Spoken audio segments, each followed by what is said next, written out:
મિત્રો last time આપણે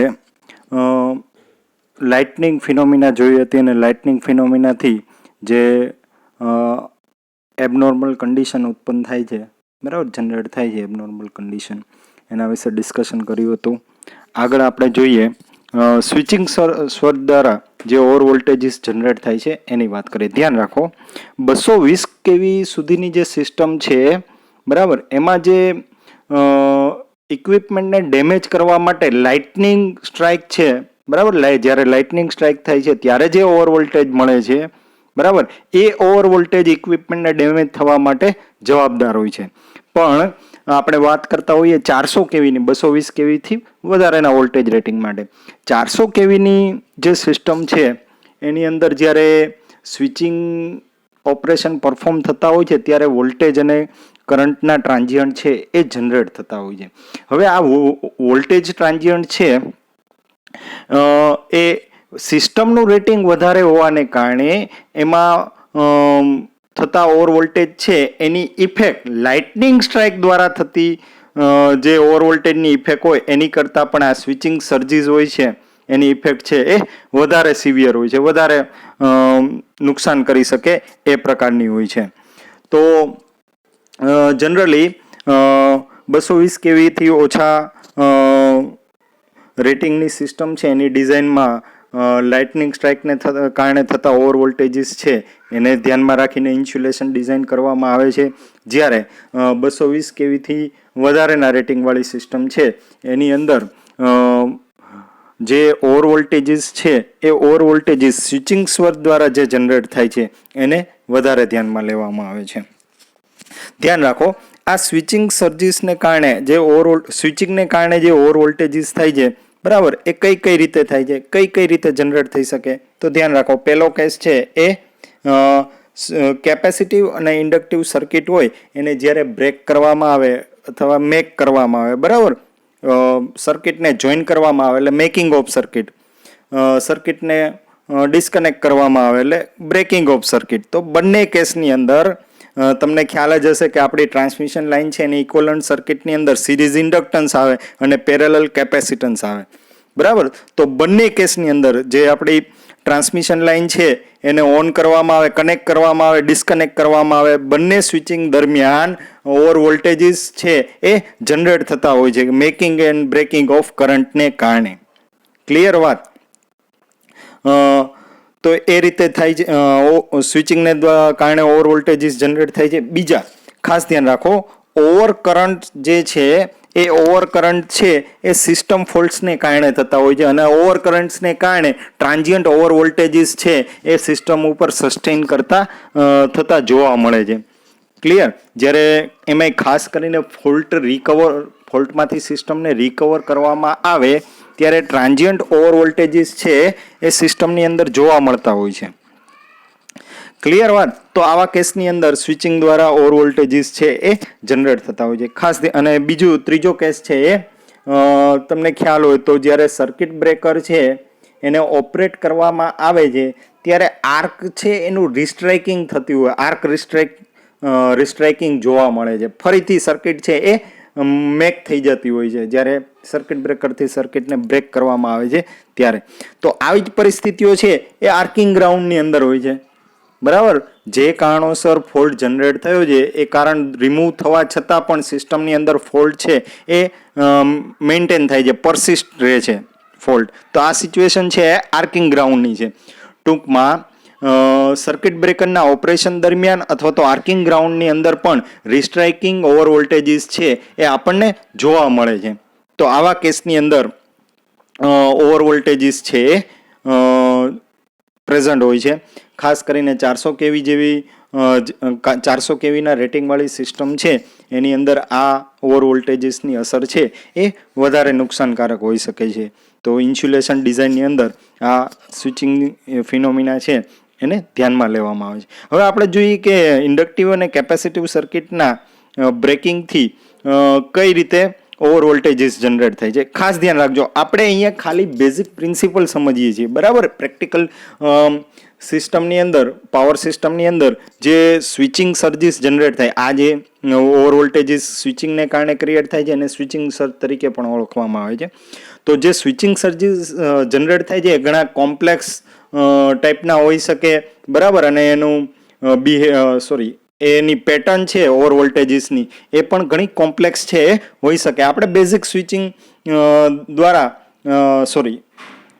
આપણે બેઝિક ઓવર વોલ્ટેજીસ અને ઓવર કરંટ જનરેટ કઈ રીતે થાય છે એ જ ખાલી જોઈએ છે. પહેલાં જોઈએ ઇન્ડક્ટિવ સર્કિટ દ્વારા ઓવર વોલ્ટેજીસ કઈ રીતે જનરેટ થાય છે. ધ્યાન રાખો, અહીંયા સર્કિટની અંદર મેં રેઝિસ્ટન્સ અને ઇન્ડક્ટન્સ છે એ સિરીઝમાં જોઈન કરેલ છે.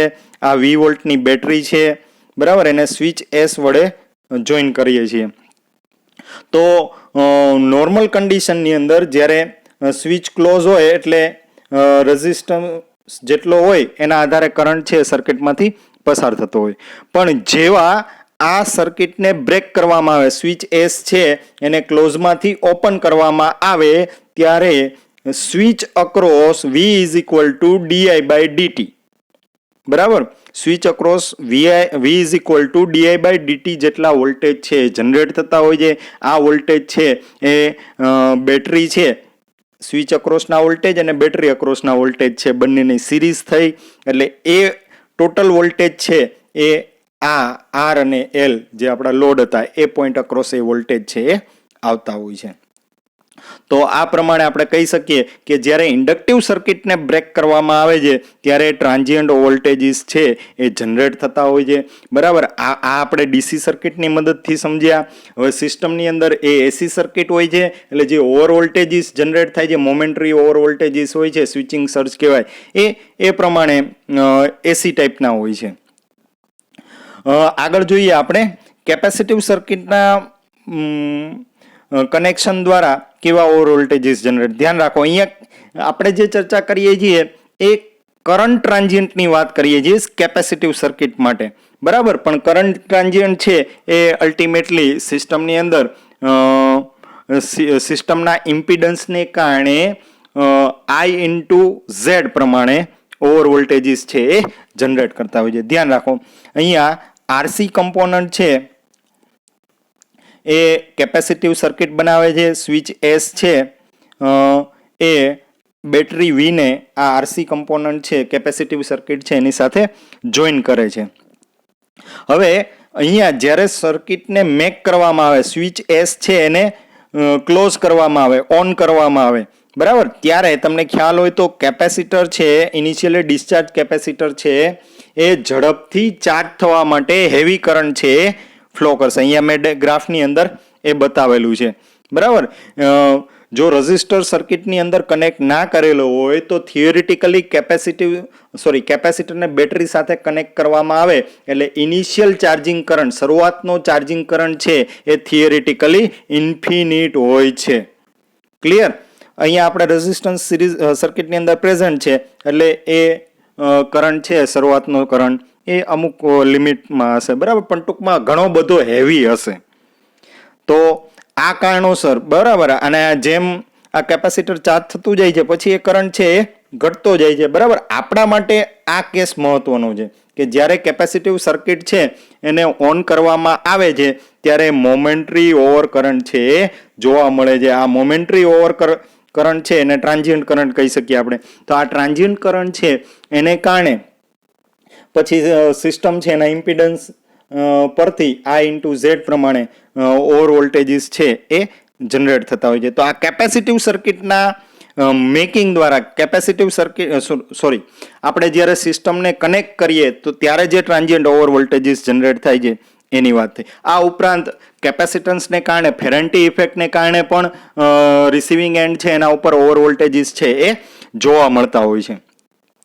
આગળ વાત કરીએ, આ જે ગ્રાફ છે એ હવે આગળ જોઈએ આપણે ફોલ્ટને કારણે, બરાબર, ફોલ્ટ રિકવરીને કારણે જે ઓવર વોલ્ટેજીસ થાય છે એ ધ્યાન રાખો. અહીંયા t=0 ટાઈમ ઉપર આપણી સિસ્ટમ છે એ ફોલ્ટમાંથી રિકવર થાય છે. ફોલ્ટ ક્લિયર થાય એટલે સિસ્ટમ પોતાના જે પહેલા જે નોર્મલ કન્ડિશન હોય એ નોર્મલ કન્ડિશનમાં જે વોલ્ટેજીસ હોય એ ફરીથી રિગેઇન કરવાની કોશિશ કરે, બરાબર. તો આ સિસ્ટમ જ્યારે પોતાના રિકવર થાય છે ત્યારે પોતાના જે વોલ્ટેજ છે એ રિકવર કરવા દરમિયાન તમને કોઈને ખ્યાલ હોય તો એકદમથી નોર્મલ કન્ડિશનમાં ના આવે. બરાબર. સિસ્ટમ જ્યારે રિકવર થાય ત્યારે પહેલા ઓવર વોલ્ટેજીસ છે એ જનરેટ કરતી હોય છે. બરાબર. એના નોર્મલ વોલ્ટેજ ના આવે, એની કરતાં વધારે વોલ્ટેજીસ છે એ જનરેટ કરતી હોય છે. તમને ખ્યાલ હોય તો ફોલ્ટ કન્ડિશનની અંદર મોટે ભાગે લોડ છે એ ડિસ્કનેક્ટ થઈ ગયો હોય તો આ કારણોસર સિસ્ટમ છે એ લાઇટર લોડ કન્ડિશનની અંદર હોય. લાઇટર લોડ કન્ડિશનની અંદર સિસ્ટમ રિકવર થાય એટલે પણ ઓવર વોલ્ટેજીસ થાય છે.